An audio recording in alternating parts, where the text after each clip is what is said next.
ABN Andhra Jyothi analysis hybrid మోడల్లో తొలిసారిగా మహానాడు నిర్వహించారు. వేదిక పార్టీ ప్రధాన కార్యాలయం అయినప్పటికీ దాదాపుగా 25 లక్షల మందికి పైగా ఈ మహానాడులో భాగస్వాములయ్యారు. బహుశా ఒక 2 రోజుల పాటు జరిగినటువంటి ఇలాంటి సభలో ఇన్ని లక్షల మంది భాగస్వాములు కావడం ప్రప్రథమం. అసలు ఇలాంటి మోడల్లో నిర్వహించి సక్సెస్ చేయడం కూడా చాలా రిస్క్తో కూడుకున్న అంశమైనప్పటికీ ముఖ్యమంత్రి Chandrababu Naidu, Telugu Desam party working president Lokesh పట్టుబట్టి మరీ ఒక సవాల్గా తీసుకొని నాయకులకు కూడా ఒక స్పష్టమైన టార్గెట్ ఇచ్చి దీన్ని సక్సెస్ చేశారు. సో దీంతో మహానాడు సంబంధించి 2 రోజుల పాటు జరిగినటువంటి సభలో మనం చూసాం అనేక తీర్మానాలు. ముఖ్యంగా వర్కింగ్ ప్రెసిడెంట్ లోకేష్ మొదటిసారిగా బాధ్యతలు చేపట్టిన తర్వాత చాలా క్లియర్గా 33% మహిళా రిజర్వేషన్ అనేది అమలు చేస్తాం, కేంద్రంలో పార్లమెంట్లో చట్టం అయినా అవ్వకపోయినా నెక్స్ట్ ఖచ్చితంగా అమలు చేస్తామని చెప్పారు. దీంతో అక్కడ ఉన్నటువంటి మహిళా నాయకులు లేదా తెలుగుదేశం పార్టీ క్యాడర్లోనే కాదు, మొత్తం మహిళల్లో కూడా దీని పట్ల చాలా పాజిటివ్ రియాక్షన్ వచ్చింది. సో దీంతో ఒక్కసారిగా ఇదొక ఎత్తు మహానాడు, ఈ నిర్ణయం, దీనికి వస్తున్నటువంటి రియాక్షన్.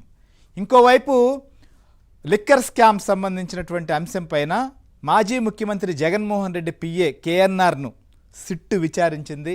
ఆయనతో పాటుగా చాలామందిని కూడా పిలుస్తోంది.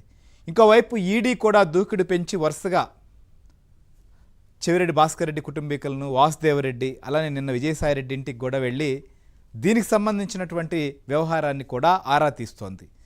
సో ఈ మద్యం సంబంధించినటువంటి స్కామ్ పైన ఇప్పటికే 3,500 కోట్ల రూపాయలకు పైగా జరిగినట్లుగా అక్రమాలు సిట్టు నిర్ధారించి దీనిపైన ఛార్జ్షీట్లు వేయడం, ఇంకా విచారణ చేస్తున్నటువంటి పరిస్థితి. సో ఇది ఫైనల్గా ఎన్ని కోట్లకు తేలుతుంది, ఏమవుతుంది అనేటువంటిది ఒక అంశం.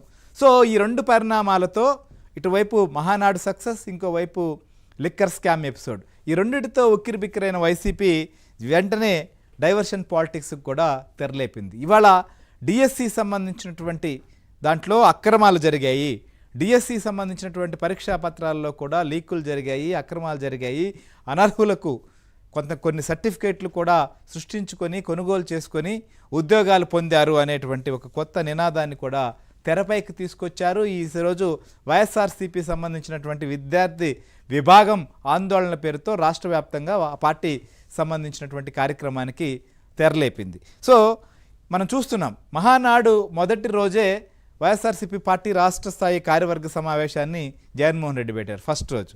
సో 2వ రోజు అయిపోయింది, 3వ రోజు ఈ కార్యక్రమాన్ని స్టార్ట్ చేశారు. మెగా డిఎస్సి సంబంధించినటువంటి విషయంలో ఎన్నికలకు ముందు స్పష్టమైన హామీ ఇచ్చారు.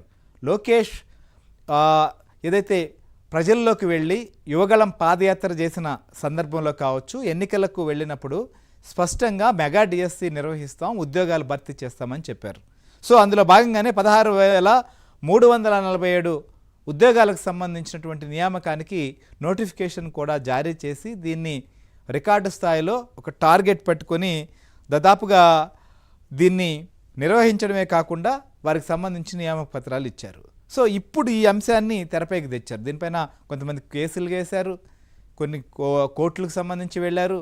అట్లనే ఒక వ్యక్తి నవీన్ అనేటువంటి ఒక వ్యక్తికి సంబంధించిన విషయం పైన వచ్చిన ఆరోపణలపైన అతనిపైన శాఖాపరమైన చర్యలు, అతన్ని పరిగణనలోకి కూడా తీసుకున్నటువంటి పరిస్థితి కూడా జరిగింది. సో ఇన్ని జరిగిన తర్వాత ఇప్పుడు డిఎస్సిలో అక్రమాలు జరిగాయి, మంత్రి నారా లోకేష్ రాజీనామా చేయాలి అనేటువంటి వ్యవహారాన్ని ఈరోజు తెరపైకి తీసుకొచ్చారు. సో మొత్తం రాష్ట్రంలోని అనేక ప్రాంతాల్లో ఇటు తిరుపతి మొదలుకొని విశాఖపట్నం వరకు ఇవాళ ధర్నాలు చేసినటువంటి పరిస్థితిని మనం చూస్తున్నాం. సో ఎందుకు ఇప్పుడు ఈ డిఎస్సి అంశం ఇవాళ గుర్తొచ్చిందా, లేకపోతే ఇప్పుడే దీన్ని ఎందుకు తెరపైకి తీసుకొచ్చారు, ఇప్పుడు దీన్ని ఇలా చేయడానికి కారణం ఏంటి? సో దీనిపైన కూడా ఒకసారి అనాలిసిస్ చేస్తాం. ఇదే అంశం పైన ఎమ్మెల్సీ రాంభూపాల్ రెడ్డి కూడా మాట్లాడారు. ఆయన ఏం మాట్లాడారు ఒకసారి చూద్దాం. రాష్ట్రంలో ఉపాధ్యాయ నియామకాలు పూర్తయ్యి ప్రతి ఒక్కరు కూడా దాదాపు 16,347 మంది ఉపాధ్యాయులు విధులు నిర్వహిస్తుండగా ఇప్పుడు కొత్తగా రాష్ట్రంలో ఎవరికీ లేని సమస్యను తెర మీదకు తీసుకొచ్చి ఉపాధ్యాయ నియామకాలు అక్రమాలు జరిగాయని చెప్పి గత 3-4 రోజులుగా రచ్చ రాద్ధాంతం చేస్తూ ఉన్నారు. జగన్మోహన్ రెడ్డి గారికి నేను సూటిగా ప్రశ్నిస్తా ఉన్నా, మీ దగ్గరికి ఎవరైనా సరే ఈ 16,347 మంది ఉద్యోగాలు పొందినవారు మేము రాజకీయ పలుకుబడితోనో లేకపోతే మేము లక్షలాది రూపాయల డబ్బులు ఎవరికైనా లంచం ఇచ్చో ఈ ఉద్యోగాలు సాధించామని ఏ ఒక్కరైనా చెప్పారా జగన్మోహన్ రెడ్డి గారు? నేను సూటిగా ప్రశ్నిస్తా ఉన్నా.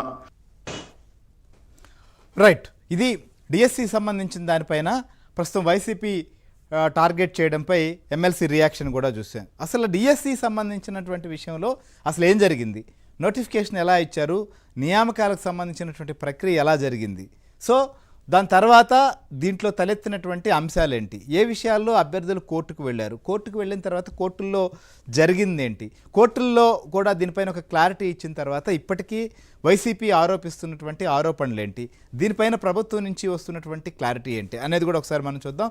మనతో పాటు సత్య కూడా అమరావతి నుంచి మనతో పాటు జాయిన్ అయ్యారు. గుడ్ ఈవినింగ్ సత్య. ఏంటి అసలుకి ఆంధ్రప్రదేశ్ డిఎస్సి సంబంధించినటువంటి అక్రమాలు జరిగాయి, మంత్రి నారా లోకేష్ రాజీనామా చేయాలి, దీనిపైన విచారణ జరపాలి, మొత్తం కూడా హడావుడి చేస్తున్న